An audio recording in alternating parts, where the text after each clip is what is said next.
Paano i-handle ang bashers nang hindi nasisira ang peace of mind mo? Hindi mo kailangang patulan lahat ng bashers or ng babash. Kailangan mo lang malaman kung alin ang papansinin. Kung content creator ka, siguradong may basher ka na or magkakaroon pa lang. Ang tanong, hindi paano iwasan ang bash, kundi paano mo ito haharapin nang hindi ka nauubos. Ngayon, ituturo ko sa iyo kung paano i-handle ang bashers habang pinoprotektahan ang peace of mind mo. Step 1, i-classify mo ang bash. Una, huwag lahat pari-pariho. May tatlong klase ng comments. Una, constructive criticism. May sense, may punto. Pangalawa, ignorant comment, kulang sa kaalaman. At pangatlo, pure hate, walang laman, laging galit lang. Ang problema ng marami, lahat pinapansin.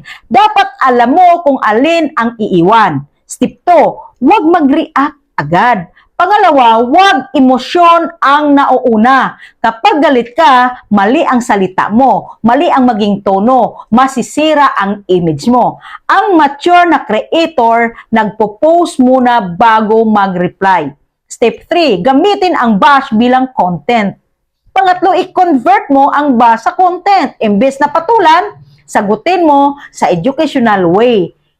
Gawing topic, turuan ng audience. Dito ka nagiging authority, hindi palaban. Step 4, set boundaries. Pang-apat, may karapatan kang mag-protect ng space mo.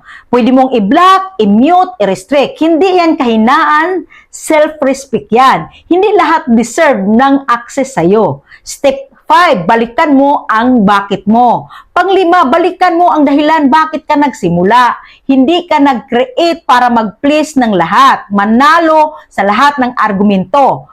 Nag-create ka para magturo, mag-inspire, magbigay ng value. At yan ang hindi kayang sirain ng bash. Ang bash ay sign niya na may audience ka, may impact ka, may growth ka. Kung tahimik ang lahat, baka wala kang ginagawang bago.